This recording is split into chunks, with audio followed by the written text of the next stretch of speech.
Hello friends. मेरा नाम है मनीष गुप्ता और मैं आपको करा रहा हूँ क्लास 11th के मैथमेटिक्स का एक चैप्टर। और चैप्टर का नाम है सेट्स।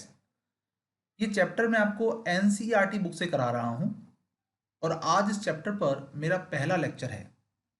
आज के इस लेक्चर में मैं सेट्स का आपको इंट्रोडक्शन दूंगा और एक्सरसाइज 1.1 के फर्स्ट 2 क्वेश्चंस कराऊंगा। मुझे पूरी उम्मीद है कि चैप्टर आपको बहुत अच्छे से समझ में आएगा। चलिए स्टार्ट करते हैं हमारा चैप्टर जिसका नाम है सेट्स। तो हम पहले सेट को डिफाइन करेंगे कि सेट का मतलब क्या होता है। तो ये है इसकी definition. A set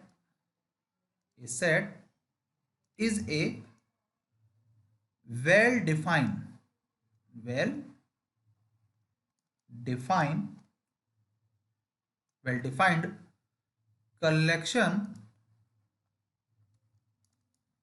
of objects.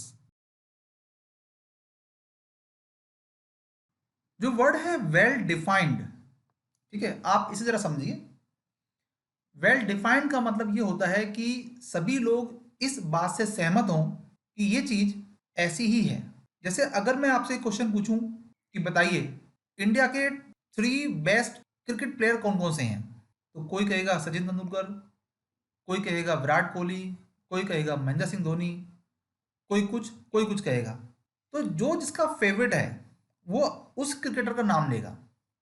लेकिन क्या सभी इस बात से सहमत होंगे कि सचिन तेंदुलकर सबसे बेस्ट प्लेयर है? नहीं होंगे।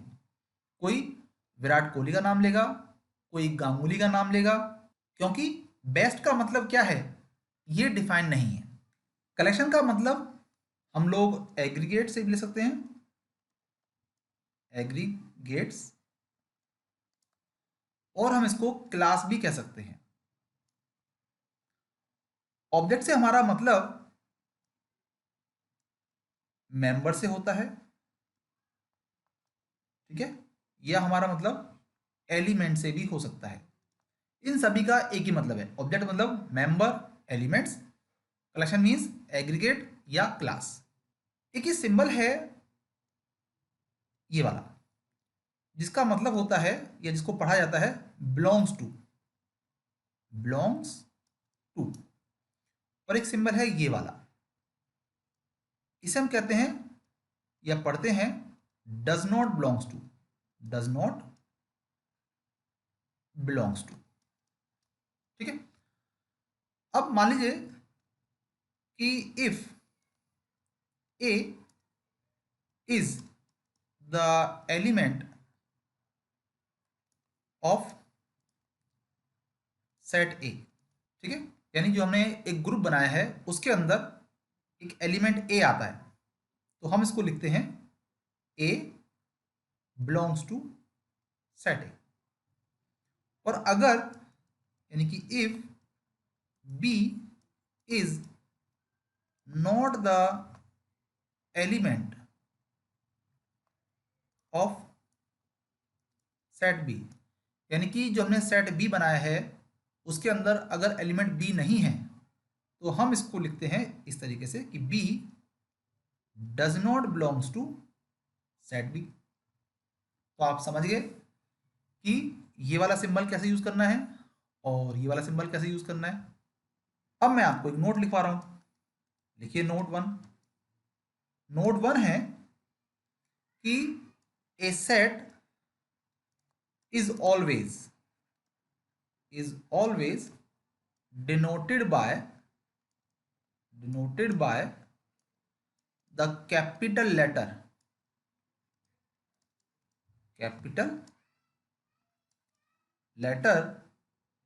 of English alphabet।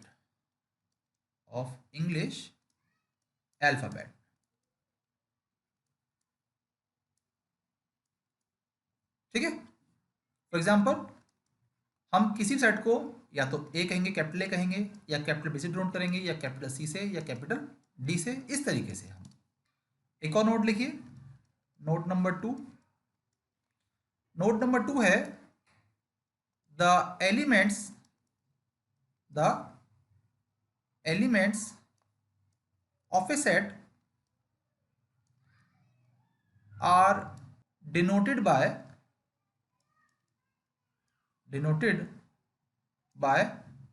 Small alphabets,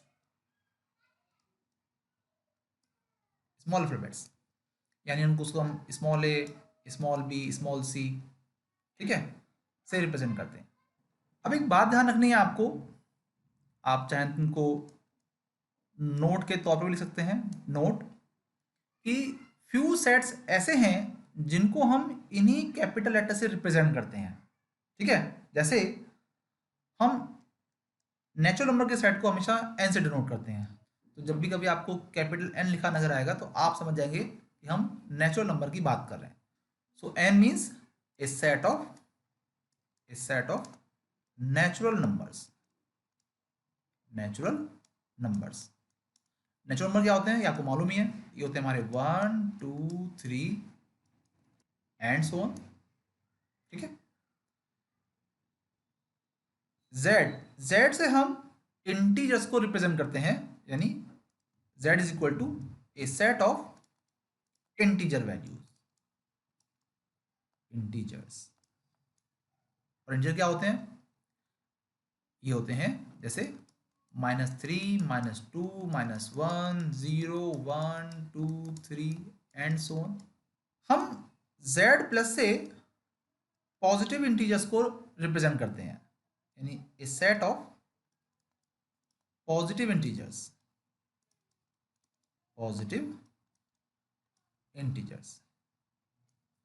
यानी कौन से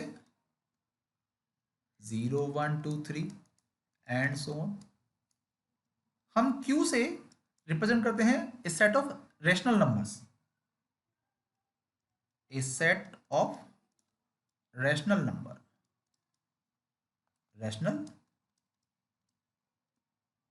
नंबर्स। हम Q प्लस, तो Q प्लस का मतलब क्या है, a set of positive rational numbers.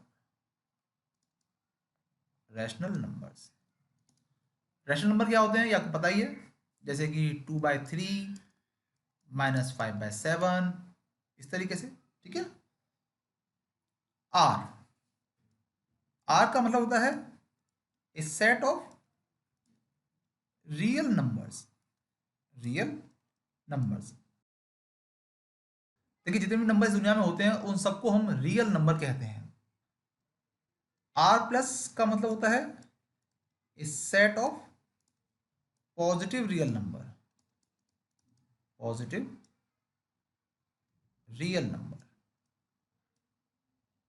और सी का मतलब होता है a set of complex number.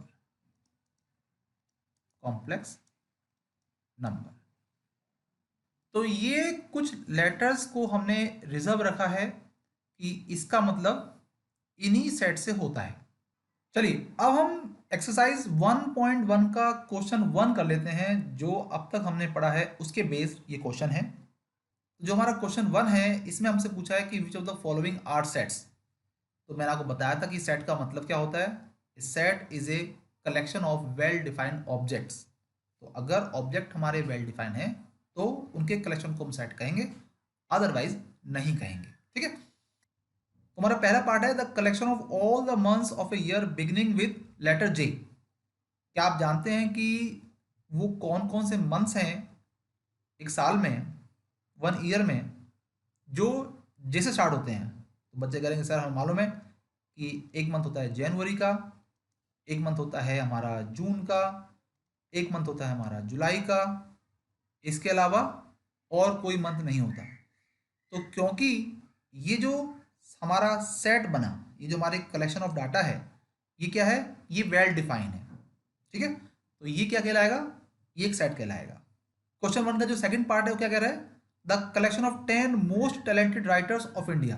देखिए यहाँ पे जो वर्ड है मोस्ट टैलेंटेड, अगर ये मोस्ट वर्ड नहीं कहते तब तो हम टैलेंटेड राइटर्स का एक डाटा कलेक्ट कर लेते, लेकिन मोस्ट टैलेंटेड, अब ये एक डिफिकल्ट सिचुएशन है, ठीक है, कि किस राइटर को हम कहें कि ये मोस्ट टैलेंटेड है।